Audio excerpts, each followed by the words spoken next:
Oke, hello everyone. Welcome to Analysis dan update lagi seputar kripto. Dan di kesempatan kali ini, di sini saya akan sharing untuk perspektif saya seputar koin Matic ya, atau Polygon, yang banyak kalian request juga di kolom komentar. Dan di sini untuk koin Matic ini sendiri, saya akan coba review baik dari segi teknikalnya maupun dari segi fundamentalnya nanti juga akan sedikit saya bahas teman-teman. Dan buat kalian yang mungkin mau request koin, kalian bisa langsung aja ke akun TikTok saya atau lebih tepatnya ke bio TikTok saya yang ada di sini. Dan kalian tinggal klik aja untuk link tree yang ada di sini. Dan kemudian kalian nanti akan dibawa ke laman atau halaman seperti ini, yang mana di sini kalian bisa akses YouTube saya. Dan juga buat kalian yang mau request koin, kalian bisa masuk ke link traktir di sini. Dan nanti kalian tinggal masuk aja dan mungkin bisa support saya, dan di situ kalian bisa juga langsung untuk request analisa koin, ataupun mungkin buat beberapa dari kalian yang memang sudah punya posisi tertentu akan suatu koin tertentu, atau intinya kalian udah punya posisi lah di suatu koin dan mau saya review ke depannya bagusnya seperti apa, itu boleh-boleh juga, tapi sekali lagi itu cuman pandangan saya dan bukan saran untuk teman-teman menjual atau membeli ya. Jadi buat teman-teman juga, buat yang mau dibantu untuk terkait review posisinya, itu kalian jangan lupa sertain mungkin seperti buy-nya di posisi harga berapa, kemudian udah pegang koinnya lebih tepatnya, udah pegang koinnya berapa persen dari portofolio dan sebagainya. Kemudian masih punya liquid cash nggak yang bisa dipakai untuk membeli kembali apabila memang harganya lebih korektif lagi atau lebih turun lagi dan sebagainya. Intinya teman-teman sertain aja informasinya, dan nanti saya akan coba untuk kasih pandangan saya terhadap posisi dari teman-teman tersebut. Tapi sekali lagi, apabila memang saya memberi masukan ataupun saya memberi pandangan saya, jangan ditelan mentah-mentah, karena tentunya setiap posisi orang dan manajemen risiko orang itu beda-beda.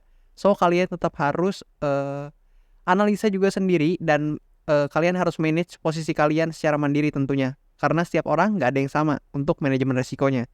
So di sini kita akan langsung aja coba untuk uh, analisa ya, yaitu seputar Matic atau Polygon. Jadi di sini secara teknikal, Matic ini masih cenderung korektif ya, atau masih cenderung konsolidasi di area ini, yang mana kalian bisa lihat di sini kalau kalian hubungkan trendline atasnya dan trendline bawahnya, kalian bisa melihat area seperti ini, yang mana sekarang Matic ini juga sedang berusaha bertahan dari yang namanya demand areanya yang ada di sekitar 0,7 teman-teman, di sekitar sini. Dan kemudian untuk Matic ini yang pertama tentunya ada probabilitas dia untuk kembali mengunjungi demand area yang ada di sini, mengingat di sini stochastic RSI-nya juga udah oversold ya.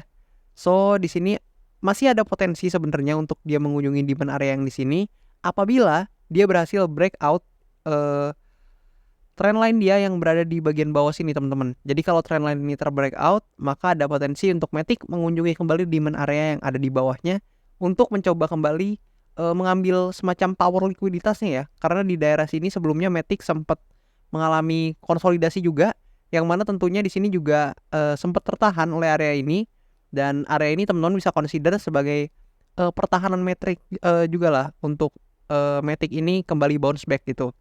Dan karena ini adalah area demand atau area pertahanan Matic lah kita sebutnya lah ya teman-teman. So di sini setelah Matic mengunjungi demand area di sini, ada baiknya Matic itu bisa bertahan atau mungkin paling enggak konsolidasi dan coba keep up lagi. Dan ya semoga tidak terbreakdown ya teman-teman, karena kalau terbreakdown maka Matic akan jatuh harganya ke lebih bawah lagi. Dan sebenarnya yang paling oke adalah Matic bisa mempertahankan posisinya di demand area yang ada di bagian sini teman-teman. Karena di sini ketika Matic berhasil bertahan di demand areanya yang ada di sini, maka secara otomatis kita bisa lihat untuk Matic akan coba testing kembali ke trendline yang ada di bagian atas sini. Jadi dia akan coba keep up lagi dan mungkin testing ke bagian trendline di bagian atas. Dan kalau misalkan berhasil breakout, maka teman-teman mungkin bisa melihat Matic potensial lagi ke angka 1,8 something teman-teman. Karena di situ mungkin bisa di consider atau bisa ditinjau sebagai area supply-nya ya teman-teman, di sekitar 1,8 seperti itu. Dan mungkin di sini kita coba lihat juga untuk fundamentalnya ya. So kita coba intip dikit di file lama teman-teman. Untuk Polygon, sebenarnya kalau misalkan dilihat dari total value lock-nya, itu saya kurang begitu suka teman-teman. Kenapa? Karena di sini kalau kita coba lihat nih di bagian sini, nah teman-teman bisa lihat untuk TVL-nya itu Matic masih bisa dibilang sangat-sangat drop signifikan apabila dibandingkan peak-nya di tahun 2021 teman-teman. Dan buat teman-teman yang mungkin masih baru, perlu teman-teman ketahui Polygon itu masih atau termasuk koin yang udah listing lama banget teman-teman. Jadi bahkan sebelum cycle yang kali ini Matic itu udah lahir atau udah listing.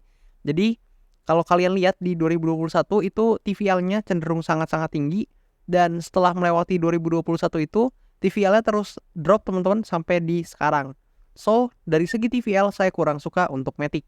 Tapi kita coba lihat dari segi token terminal, atau kita lihat dari token terminal lah ya lebih tepatnya, dan kita lihat dari segi revenue-nya itu sebenarnya saya masih kurang gimana banget, tapi ini mendingan teman-teman. Kenapa? Karena kalian bisa lihat di sini meskipun di sini ada beberapa yang merah, tapi di sini revenue-nya di sini ada juga peningkatan dan juga earnings-nya juga meningkat. Dan kalau kalian lihat di sini active user-nya itu cenderung meningkat teman-teman. Jadi untuk dari segi active users-nya baik dari daily ataupun weekly, di sini pengguna aktifnya itu cenderung meningkat dibandingkan mungkin dibandingkan waktu-waktu sebelumnya ya.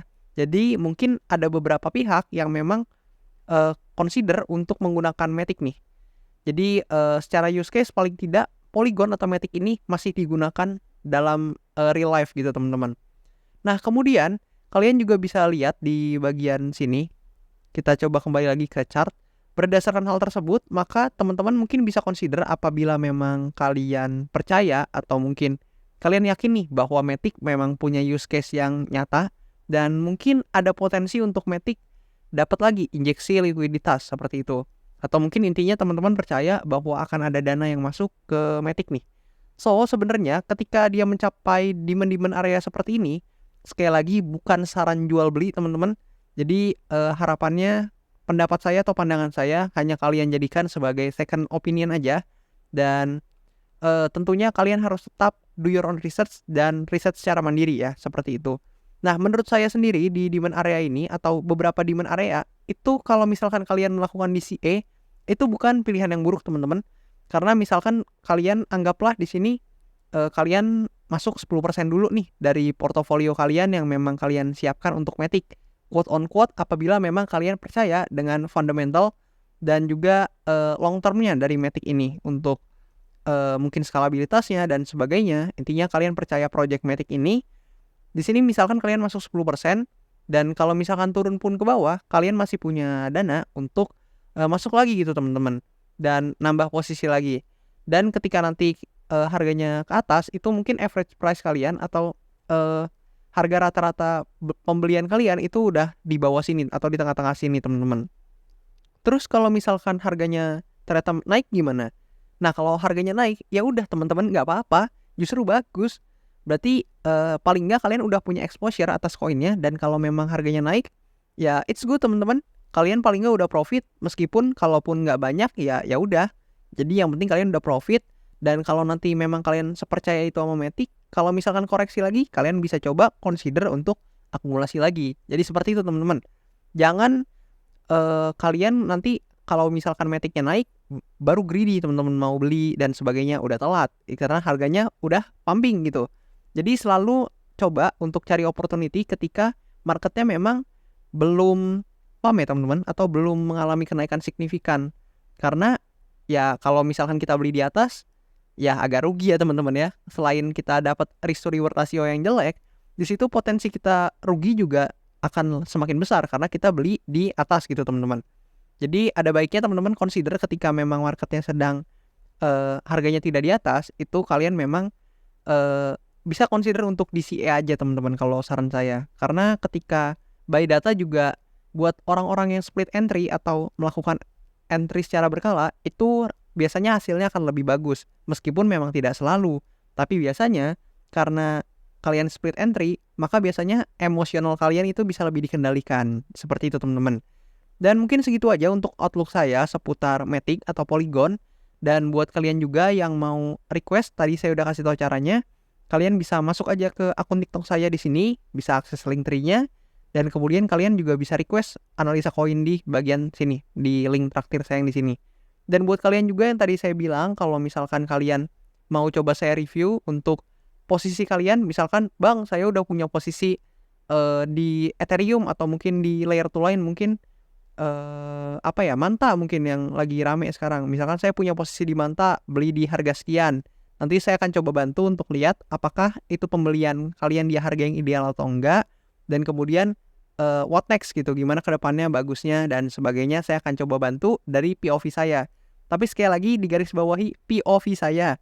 Jadi jangan kalian setelah mungkin dapat pandangan dari saya langsung lakuin mentah-mentah, jangan teman-teman. Kalian harus tetap analisa lagi karena manajemen resiko setiap orang, sekali lagi saya katakan, itu beda-beda. Dan mungkin segitu aja teman-teman informasi yang bisa saya delivery pada kesempatan kali ini. Thank you banget buat yang udah support saya. Dan juga see you teman-teman in the next video.